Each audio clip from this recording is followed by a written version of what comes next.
As we discussed in the first segment of the show, fake news can originate from any number of sources, and it's shared across different platforms. One of the hallmarks of fake news is that the content looks as though it's produced by reliable news outlets. Mr. Bharti, how do AI tools and resources perpetuate these problems?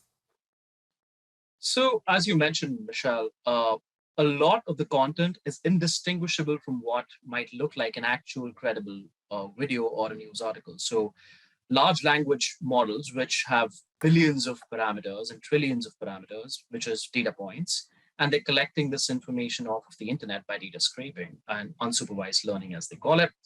Essentially, what that does is it creates, with a single prompt, an article or an essay that can sound and look exactly like what a human would create.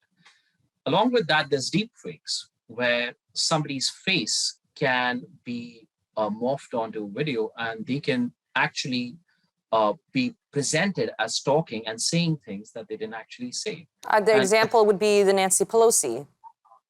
That's one example. There was a very famous example of Yes. An Obama video as well, which went viral. So political leaders, whose words have a lot of weight, they could be made to look like they're saying something and conveying a message which they didn't actually convey. So that could polarize a lot of people. That's one.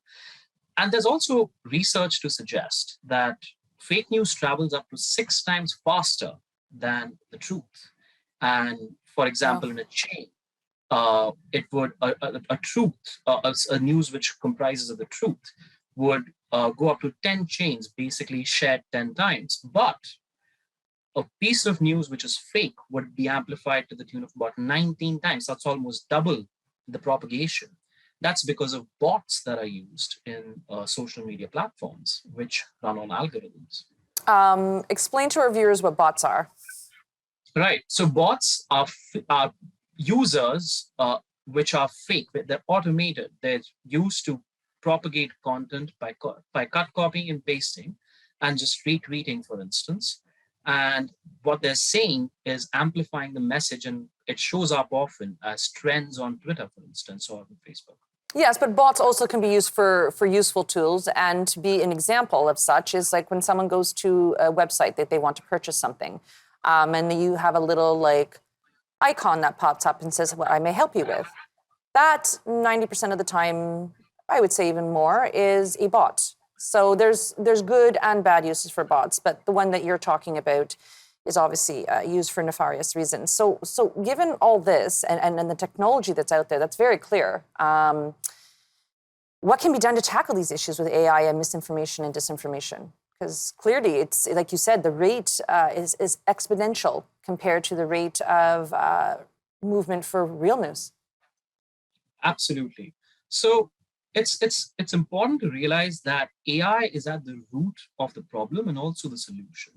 So because of the large amounts of content that's posted on these platforms, it's impossible for a human to actually go through all of that and weed out what's true and what's not. And then there's the subjective problem of knowing what's the truth and what's not.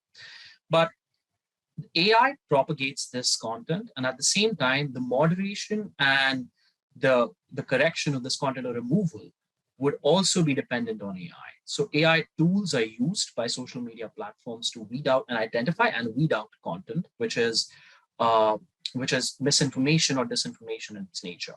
So what's also, and another point is it's important to realize that the online misinformation has real harms in the real world.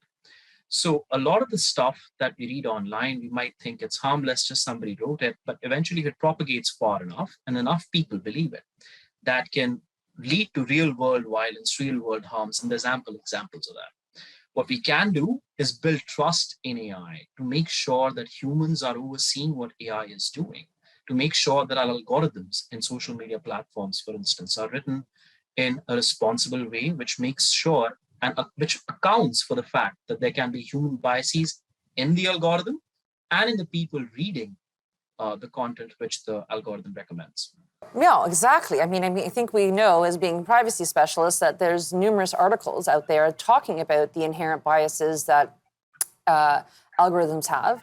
and that even those humans who oversee it, I mean, now they even come up with something where at MIT, where it's kind of like a jury in regards to algorithms to make sure that any inherent biases are not there.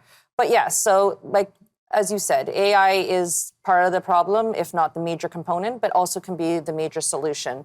So we're going to get right back to it after this break.